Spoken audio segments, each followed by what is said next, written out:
दिलचस्प सफर पे जाने वाले हैं। कल्पना कीजिए आज से कई सदियों पहले के भारत की। मतलब एक ऐसा दौर जहां कोई स्मार्टफोन नहीं थे। और तस्वीरें खींचने के लिए कोई डिजिटल कैमरा भी नहीं था। बिल्कुल। और ना ही कोई ऐसा क्लाउड स्टोरेज था जहां लोग अपनी कीमती यादों का या इतिहास का बैकअप ले सकें।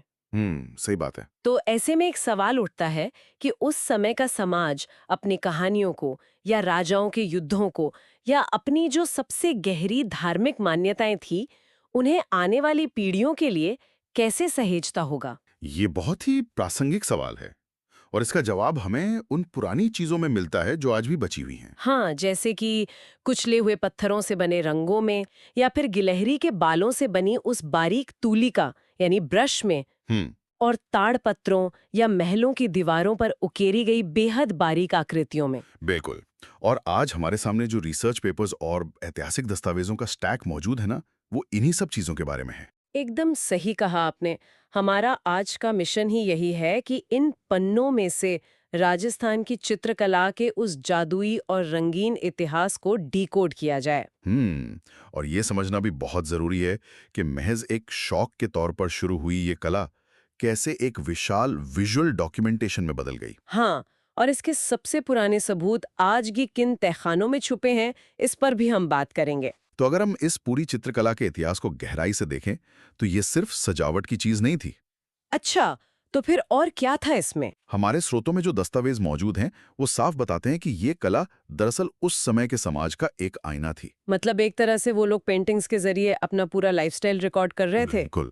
आप उन चित्रों में देख सकते हैं कि उस समय के लोग कैसे कपड़े पहनते थे, उनकी वास्तुकला कैसी थी हम्म। और यहाँ तक कि राजनीतिक सत्ता का केंद्र कहाँ था, ये सब भी। मतलब हर एक ब्रश स्ट्रोक के पीछे एक पूरी सामाजिक और राजनीतिक व्यवस्था काम कर रही थी। ये तो बहुत ही गहरा नजरिया है और शायद इसीलिए किसी भी कला को पूरी तरह से समझने के लिए हमें सबसे पहले उन लोगों से मिलना चाहिए जिन्होंने इसे शुरू किया। हाँ, जिन्हें हम कला के जनक कह सकते हैं। बिल्कुल। मेरे पास यहाँ जो रिसर्च नोट्स है ना, हम्म, उनमें नामों की एक काफी लंबी और दिलचस्प लिस्ट है। मैं तो इसे कला का एक पारिवारिक वृक्ष या फैमिली ट्री कहूंगी। अच्छा, जरा बताइए कौन कौन से नाम हैं इस लिस्ट में। तो नोट्स बताते हैं कि भारत की चित्रकला के जनक राजा रवि वर्मा हैं। ये तो काफी जाना माना नाम है। हाँ, फिर आधुनिक भारतीय चित्रकला के पितामह अवनींद्रनाथ ठाकुर को माना गया है। जी बिल्कुल। और जब हम राजस्थान की तरफ आते हैं हम्म, तो आधुनिक राजस्थानी चित्रकला के जनक मास्टर कुंदन लाल मिस्त्री हैं। हम्म, और आधुनिक प्रयोगवादी चित्रकार के तौर पर परमानंद चोयल का नाम आता है। ये सभी बहुत ही महत्वपूर्ण नाम हैं। हाँ, ये सारे नाम तो समझ में आते हैं क्योंकि ये सभी विशुद्ध रूप से कलाकार थे। मतलब इन्होंने अपना पूरा जीवन कैनवस को दे दिया था। लेकिन क्या? यही नोट्स में एक ऐसा नाम है जिसने मुझे थोड़ा उलझन में डाल दिया है। अच्छा, कौन सा नाम? राजस्थान की चित्रकला का जनक महाराणा कुंभा को कहा गया है। अब जहां तक मुझे इतिहास याद है, कुंभा तो एक बहुत बड़ी शासक थे ना, एक योद्धा थे। हाँ बिल्कुल, वो मेवाड़ के एक बहुत प्रतापी राजा थे। तो वही ना, वो बैठकर खुद चित्र तो नहीं बना रहे होंगे, तो फिर एक राजा को किसी चित्रकला शैली का जनक कैसे और क्यों मान लिया गया? ये बहुत ही बढ़िया ऑब्जर्वेशन है आपका। देखिए, जब कोई कला आम जनजीवन या संतों के आश्रम से निकलकर सीधे किसी राजा के दरबार में पहुंचती है ना, तो उस कला का पूरा स्वरूप ही बदल जाता है। मतलब उसका उद्देश्य बदल जाता है। बिल्कुल। महाराणा कुंभा ने केवल चित्रकारों को रहने की जगह या कुछ सोने के सिक्के नहीं दिए थे। उन्होंने उस कला को एक स्टेटस दिया, एक पहचान दी जाते हैं। शाही संरक्षण मिलने से पहले चित्रकला मुख्य रूप से केवल धार्मिक ग्रंथों या देवी देवताओं तक सीमित थी। अच्छा, मतलब सिर्फ पूजा पाठ या भक्ति से जुड़े चित्र बनते थे। हाँ, लेकिन जैसे ही शाही संरक्षण मिला, चित्रकारों ने राजाओं के पोर्ट्रेट बनाने शुरू कर दिए। ओ, तो मतलब राजा अपनी भव्यता दिखाना चाहते थे। बिल्कुल। युद्ध के मैदानों के दृश्य कैनवस पर उतारे जाने लगे, दरबार की भव्यता, शिकार के दृश्य, ये सब चित्रित होने लगा। कुंभा के संरक्षण ने इस कला को महज भक्ति के साधन से निकालकर एक राजनीतिक और सामाजिक उपकरण बना दिया। हम्म, समझ रही हूँ। मतलब उन्होंने एक ऐसा सुरक्षित माहौल तैयार किया जहाँ कलाकारों को ये चिंता नहीं थी कि शाम की रोटी कहाँ से आएगी। एकदम सही। और जब आजीविका की चिंता नहीं होती तो कलाकार तकनीक और विषयों के साथ बड़े स्तर पर प्रयोग कर सकते हैं। और शायद इसी विशाल बदलाव के कारण महाराणा कुंभा को इस शैली का जनक माना जाता है। जी बिल्कुल। तो इसका सीधा सा मतलब ये हुआ कि शाही मोहर लगते ही कला का डीएनए ही बदल गया। हाँ, आप ऐसा कह सकती हैं। लेकिन नोट्स के अगले हिस्से में आते ही एक नया विवाद खड़ा हो जाता है। विवाद? कैसा विवाद? नामकरण का विवाद। जब इस कला ने अपना एक स्थापित रूप ले लिया तो 20वीं शती के विद्वानों के बीच इसका नाम रखने को लेकर एक बहुत बड़ी बहस छिड़ गई। अच्छा, हाँ, ये तो अकादमिक दुनिया में अक्सर होता है। बिल्कुल। तो 1916 में आनंद कुमार स्वामी नाम के एक विद्वान ने अपनी किताब राजपूत पेंटिंग्स में इस चित्रकला का सबसे पहला वैज्ञानिक विभाजन किया। आनंद कुमार स्वामी का काम बहुत ही बुनियादी माना जाता है। हाँ, लेकिन उनके बाद तो जैसे नामों की होड़ ही लग गई। गांगुली और हेवल जैसे लोगों ने इसे राजपूत शैली कह दिया। फिर एनसी मेहता आए, उन्होंने इसे हिंदू शैली का नाम दे दिया। जी। और रामकृष्ण दास इसे राजस्थानी शैली कहने लगे। मैं यहाँ थोड़ा उलझन में हूँ। क्या उलझन है? मतलब ये सारे पढ़े लिखे विद्वान 1916 के आसपास सिर्फ एक नाम के पीछे क्यों लड़ रहे थे? राजपूत शैली कह लो या हिंदू शैली, क्या फर्क पड़ता है? फर्क पड़ता है, बहुत बड़ा फर्क पड़ता है। लेकिन क्या ये सिर्फ शब्दों का हेरफेर नहीं है? मतलब बात तो एक ही चित्रकला की हो रही है ना? देखिए, ये महज शब्दों का खेल नहीं था। ये दरअसल उस कला की मूल पहचान और उसके पीछे की प्रेरणा को परिभाषित करने की एक वैचारिक लड़ाई थी। वैचारिक लड़ाई? वो कैसे? जब एनसी मेहता इसे हिंदू शैली कहते हैं तो उनका पूरा ध्यान उन चित्रों पर होता है जो रामायण, महाभारत या राधा कृष्ण की लीलाओं से प्रेरित थे। मतलब वो इसे पूरी तरह से एक धार्मिक नजरिए से देख रहे थे। बिल्कुल।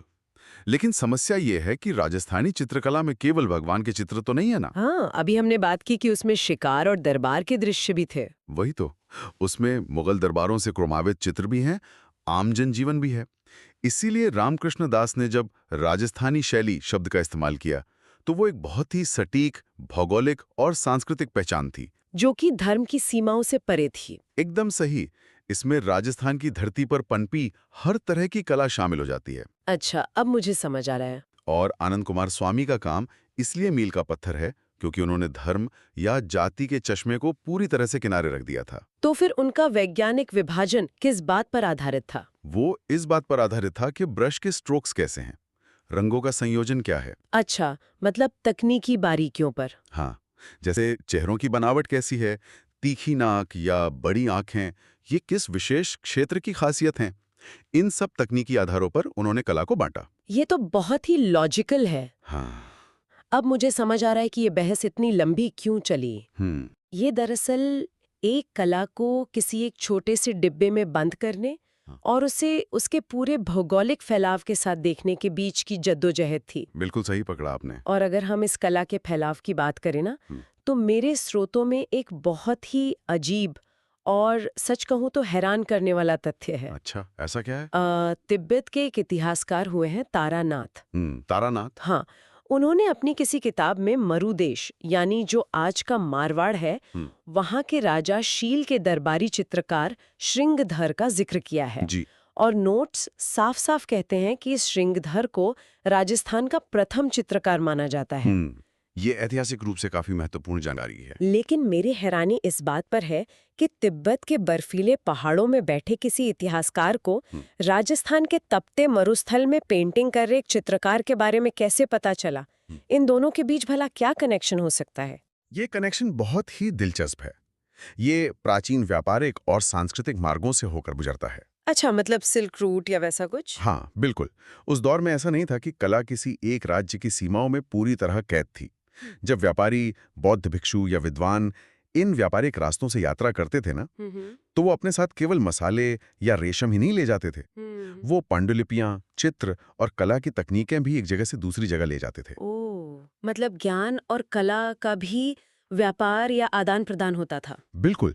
और तिब्बती इतिहासकार तारानाथ का इस श्रृंगहरदर का जिक्र करना इस बात का बहुत बड़ा ऐतिहासिक सबूत है। कि राजपूताने की कला की क्वालिटी कितनी शानदार रही होगी। हाँ, उसकी गुणवत्ता इतनी बेहतरीन थी कि उसकी चर्चा हजारों मील दूर दूसरे देशों के बौद्ध विहारों और राजाओं के दरबारों में हो रही थी। ये तो सच में कला के वैश्वीकरण यानी ग्लोबलाइजेशन का एक बहुत ही प्राचीन रूप लगता है। सही कहा। खैर, अब तक हमने संस्थापकों की बात की, नामों की वो लंबी बहस भी देखी और कला के फैलाव को भी समझा।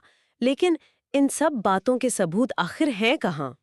सबूत तो हैं और बहुत ही ठोस सबूत हैं। हाँ, मेरे स्रोत भी अब हमें 11वीं सदी के भौतिक सबूतों यानी फिजिकल एविडेंस की तरफ ले जाते हैं। हम्म इसमें बताया गया है कि राजस्थान का सबसे प्राचीन चित्रित ग्रंथ 1060 ईस्वी का है जी, 1060 ईस्वी। और इनके नाम हैं ओघ नियुक्ति वृत्ति और 10 वैकालिक सूत्र चूर्णी। बिल्कुल सही। और सबसे कमाल की बात यह है कि ये आज भी जैसलमेर के एक भूमिगत संग्रहालय में एक अंडरग्राउंड म्यूजियम में रखे हुए हैं। ये हमारी बहुत बड़ी धरोहर है। हाँ, लेकिन नोट्स में एक चीज लिखी है जिसने मुझे थोड़ा सोचने पे मजबूर कर दिया। क्या लिखा है? इनमें इन ग्रंथों को भारतीय कला के दीप स्तंभ यानी लाइट हाउस कहा गया है। अब मैं ये तो समझ सकती हूँ कि ये 1000 साल पुराने कोई टाइम कैप्सूल्स हैं, लेकिन इन्हें दीप स्तंभ क्यों कहा जा रहा है? क्या ये सच में किसी समुद्र में भटकते जहाज को रास्ता दिखा रहे थे? नहीं नहीं, किसी जहाज को नहीं, बल्कि ये आने वाली पीढ़ियों के चित्रकारों को तकनीकी रास्ता दिखा रहे थे।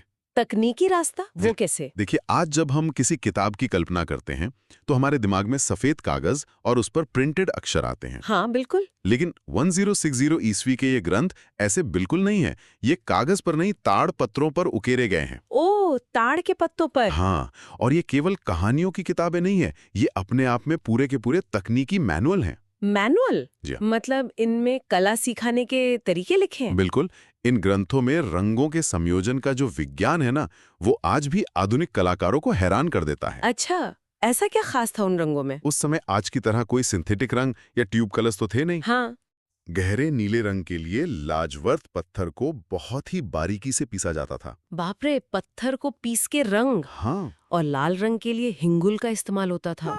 फिर इन प्राकृतिक खनिजों को पेड़ों की गोंद के साथ एक बहुत ही विशिष्ट अनुपात में मिलाया जाता था। गोंद के साथ? हाँ। ताकि वो पत्तों पर चिपक सके। एकदम सही, ताकि वो पन्नों पर चिपक जाएं और उनकी चमक सदियों तक फीकी ना पड़े। और इसीलिए वो आज 1000 साल बाद भी जैसलमेर में सुरक्षित है। हाँ, तो जब बाद की सदियों में कलाकारों को किसी खास रंग को बनाने का सही फॉर्मूला चाहिए होता था या आकृतियों के सही अनुपात को समझना होता था, तो ये ग्रंथ उनके लिए एक तकनीकी दीप स्तंभ का काम करते थे, जो उन्हें सही दिशा दिखाते थे। अरे वाह, ये तो किसी प्राचीन केमिस्ट्री लैब और आर्ट स्टूडियो के मिश्रण जैसा लगता है। बिल्कुल वैसा ही था। और नोट्स ये भी बताते हैं कि ये कला केवल जैसलमेर तक ही सीमित नहीं रुकी। इसके बाद मेवाड़ में भी इसके बहुत ही बेहतरीन उदाहरण देखने को मिलते हैं। जी, मेवाड़ तो इसका एक बहुत बड़ा केंद्र रहा है। हाँ, यहाँ 2 बड़े नाम आते हैं। हाँ। पहला तो 1260 में तेज सिंह के समय चित्रकार कमल चंद ने श्रावक प्रतिक्रमण सूत्र चूर्णी रची। और फिर उसके काफी सालों बाद 1423 में राणा मोकल के समय में हिरानंद नाम के चित्रकार ने सुपासना चर्यम या जिसे पार्श्वनाथ चरितम भी कहते हैं, उसे चित्रित किया। जी। जो नोट्स के मुताबिक आज भी उदयपुर के सरस्वती भंडार में सुरक्षित रखा हुआ है। हाँ, वो वहाँ आज भी मौजूद है। तो मैं ये सोच रही थी कि ये ग्रंथ आखिर दिखते कैसे होंगे। मतलब अगर कोई आज उदयपुर जाए और इन्हें देखे तो उसे इन पन्नों पर क्या नजर आएगा? अगर कोई इन ग्रंथों को सामने से देखेगा ना, तो सबसे पहली चीज जो उसका ध्यान खींचेगी वो है इनकी मिनिएचर या लघु चित्रण शैली। मतलब बहुत ही छोटे चित्र। हाँ, ताड़पत्रों या शुरुआती जो कागज थे, उनके बीच में जैन भिक्षुओं और तीर्थंकरों की बहुत ही छोटी लेकिन बेहद बारीक आकृतियां बनाई गई हैं। इनमें आप देखेंगे कि लाल और पीले रंगों का बहुत ज्यादा प्रयोग किया गया है। अच्छा, लाल और पीला। और चेहरों की बनावट भी बहुत खास है। आंखें थोड़ी उभरी हुई होती हैं। उभरी हुई मतलब चेहरे से बाहर की तरफ? हाँ, चेहरे की रूपरेखा के बाहर तक खिंची हुई आंखें दिखाई देंगी, जो कि उस समय की अपभ्रंश शैली की एक बहुत बड़ी पहचान थी। और इन चित्रों के चारों ओर बहुत ही सख्त ज्यामितीय बॉर्डर्स या किनारे बने होते हैं। तो ये सब देखकर क्या समझ आता है? ये ग्रंथ हमें साफ साफ बताते हैं कि 13वीं और 15वीं सदी के बीच आते आते चित्रकला की तकनीक कितनी ज्यादा अनुशासित और विकसित हो चुकी थी। ये जो क्रमिक विकास है ना, ये सच में बहुत स्पष्ट दिखाई दे रहा है। बिल्कुल। और मेरे स्रोतों के अनुसार भी ये कला 15वीं और 16वीं सदी में आकर अपभ्रंश, अजंता, गुजराती और जैन शैली के एक खूबसूरत मिश्रण से अपने वास्तविक राजस्थानी स्वरूप में आई। जी। और फिर काल खंडेवाल की रिसर्च के अनुसार 17वीं और 18वीं शताब्दी इस चित्रकला का स्वर्ण युग कहलाया। स्वर्ण युग यानी गोल्डन एज। हाँ, मतलब इस समय तक तकनीक और पैसा दोनों अपने चरम पर थे, राजाओं का पूरा सपोर्ट था। बिल्कुल। लेकिन इसी स्वर्ण युग की चकाचौंध के बीच मेरे पास इन नोट्स में एक ऐसा तथ्य है जिसने मेरे दिमाग को पूरी तरह चकरा कर रख दिया है। ऐसा क्या आ गया अब नोट्स में? ये एक ऐसी खोज के बारे में है जो हमें इस 18वीं सदी के स्वर्ण युग से सदियों नहीं बल्कि हजारों साल पीछे ले जाती है, एकदम प्रागैतिहासिक काल में। कहीं आप डॉक्टर विष्णु श्रीधर वाकणकर के शोध की बात तो नहीं कर रही हैं? जी हाँ, बिल्कुल उन्हीं की। नोट में लिखा है कि डॉक्टर वाकणकर ने मारवाड़ और राजपुताना क्षेत्र में प्रागैतिहासिक शैल चित्रों यानी आदि मानव की रॉक पेंटिंग्स की खोज की थी। जी हाँ, वो बहुत ही महान आर्कियोलॉजिस्ट थे। और इसमें सबसे चौंकाने वाली बात क्या पता है? बूंदी में छाजा नदी के किनारे मिली एक पेंटिंग जिसे भारतीय इतिहास की पहली बर्ड राइडर रॉक पेंटिंग कहा गया है। Bird rider. मतलब आप सोचिए, एक इंसान जो एक विशाल पक्षी पर सवार है। सुनने में ही अद्भुत लगता है। अद्भुत से भी ज्यादा। जब मैंने ये पढ़ा तो मुझे लगा जैसे मैं किसी मॉडर्न ग्राफिक नॉवल या हॉलीवुड की किसी साइंस फिक्शन फैंटेसी फिल्म के बारे में पढ़ रही हूँ। हाँ, वैसी कल्पना आज के समय में ही देखने को मिलती है ज्यादातर। वही तो, मुझे ये समझ नहीं आ रहा कि अगर उस आदिमानव के पास इतनी आधुनिक और अकल्पनीय सोच थी तो फिर हम 18वीं सदी को स्वर्णयुग क्यों कहते हैं? आपका सवाल बहुत जायज है। मतलब कल्पना के मामले में तो वो गुफा में बैठा आदिमानव उस 18वीं सदी के दरबार वाले चित्रकार से कहीं ज्यादा आगे नजर आ रहा है ना। देखिए, इस खोज ने वास्तव में इतिहासकारों के इतिहास को देखने का नजरिया ही बदल दिया था। लेकिन आपको यहाँ कल्पना और तकनीक के बीच के फर्क को गहराई से समझना होगा। नदी के किनारे बैठकर आसमान में उड़ते उन विशाल पक्षियों को देखा होगा और फिर खुद उड़ने की जो उसकी इंसानी आकांक्षा थी उसे गेरू या चारकोल उठाकर गुफा की खुरदरी दीवार पर उकेर दिया। सच में वो मानव चेतना की एकदम सबसे शुद्ध अभिव्यक्ति रही होगी। बिल्कुल। लेकिन 18वीं सदी को स्वर्णयुग इसलिए कहा जाता है क्योंकि तब तक उस कल्पना को कागज पर उतारने की जो तकनीक थी ना, वो अपने पूर्ण चरम पर पहुंच चुकी थी। मतलब 18वीं सदी में टूल्स बेटर हो गए थे। सिर्फ टूल्स नहीं, 18वीं सदी के चित्रकार के पास असली सोने का वर्क था। ओह, असली सोना। हाँ, और गिलहरी के बालों वाला इतना पतला ब्रश था कि वो एक छोटे से इंच में दर्जनों बारीक रेखाएं खींच सकता था। बाप रे। और रंगों का तो एक पूरा विज्ञान ही विकसित हो चुका था। तो हम ये कह सकते हैं कि आदिमानव ने कल्पना का जो बीज बोया था, 18वीं सदी तक आते आते वो तकनीक के एक विशाल और पूरी तरह से विकसित पेड़ में बदल गया था। ये तो बहुत ही खूबसूरत नजरिया है इस पूरे इतिहास को देखने का। मतलब वो गुफा में बैठा आदि मानव अपने समय का सबसे बड़ा प्रयोगवादी कलाकार था। बिल्कुल था। तो अगर हम आज के इस पूरे डीप डाइव को समेटें तो हमने सच में एक बहुत ही लंबा सफर तय किया है। सदियों का सफर। हमने बूंदी की आदि मानव गुफाओं की उस अकल्पनीय बर्ड राइडर पेंटिंग से शुरुआत की। जी। वहां से हम 1060 ईस्वी के जैसलमेर पहुंचे, जहां हमने उन ग्रंथों को देखा जो रंगों और तकनीक के दीप स्तंभ बनकर आज भी उन भूमिगत तहखानों में सुरक्षित है। फिर हमने देखा कि कैसे कमलचंद और हीरानंद जैसे चित्रकारों ने मेवाड़ में इस परंपरा को सींचा और आगे बढ़ाया। और वो नामकरण वाली बहस भी। अरे हाँ, हमने उस दौर को भी डिकोड किया जहां आनंद कुमार स्वामी, एनसी मेहता और रामकृष्ण दास के बीच ये गहरी बहस हुई कि भाई किसी कला को उसके भूगोल से पहचाना जाए या उसके धर्म से, जो कि एक बहुत ही जरूरी अकादमिक विमर्श था। बिल्कुल। और सबसे अहम बात, हमने ये समझा कि कैसे महाराणा कुंभा के उस शाही संरक्षण ने एक विशुद्ध धार्मिक कला को उठाकर दरबार की भव्यता और सत्ता का आईना बना दिया। सही कहा। ये सब कुछ सिर्फ बीता हुआ इतिहास नहीं है, मुझे लगता है ये एक निरंतर चलने वाली प्रक्रिया है। मैं आपकी इस बात से पूरी तरह सहमत हूँ। ये चित्रकला कला के विकास का एक जीता जागता दस्तावेज है। ये हमें साफ साफ दिखाता है कि इंसान की खुद को अभिव्यक्त करने की जो बुनियादी जरूरत है ना, वो कभी नहीं बदलती। सिर्फ तरीके बदलते हैं। बिल्कुल, केवल माध्यम बदलते हैं। कभी वो माध्यम किसी गुफा की खुरदरी दीवार होती है, कभी वो ताड़पत्र बन जाता है, और कभी महलों के विशाल कैनवस। और इसी माध्यम के बदलने वाली बात से मेरे दिमाग में एक बहुत ही गहरा विचार आ रहा है। अच्छा, क्या विचार है? आज की इस पूरी चर्चा के बाद और इन सारे ऐतिहासिक दस्तावेजों को खंगालने के बाद सुनने वालों के लिए एक सवाल है जो सच में सोचने लायक है।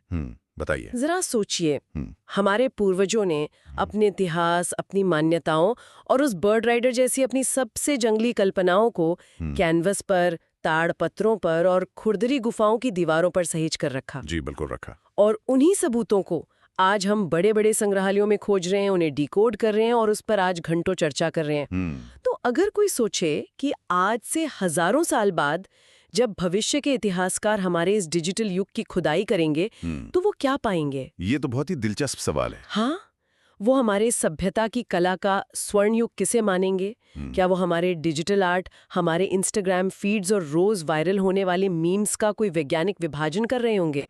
हो सकता है। और क्या वो भी इसके नामकरण पर वैसे ही सदियों तक बहस करेंगे जैसे आज हम राजपूत शैली या हिंदू शैली के तर्कों पर कर रहे हैं? ये तो सच में सोचने वाली बात है ना। ये एक ऐसा विचार है जो इतिहास को एक बिल्कुल नए चश्मे से देखने पर मजबूर कर देता है। कौन जानता है, भविष्य में हमारे ये मीम्स शायद किसी बड़े म्यूजियम के ग्लास केस में बहुत ही हिफाजत से सुरक्षित रखे हों। बिल्कुल। तो अगली बार जब कोई भी अपने स्मार्टफोन पर कोई तस्वीर ले या कोई मीम शेयर करे तो एक पल के लिए रुककर जरूर सोचे कि शायद वो जाने अनजाने में भविष्य के किसी इतिहासकार के लिए एक नया दीप स्तंभ तैयार कर रहा है। क्या बात है, बहुत ही उम्दा विचार। तो आज के इस डीप डाइव में हमारे साथ जुड़ने और इतिहास के इन पन्नों को पलटने के लिए बहुत बहुत शुक्रिया। आगे भी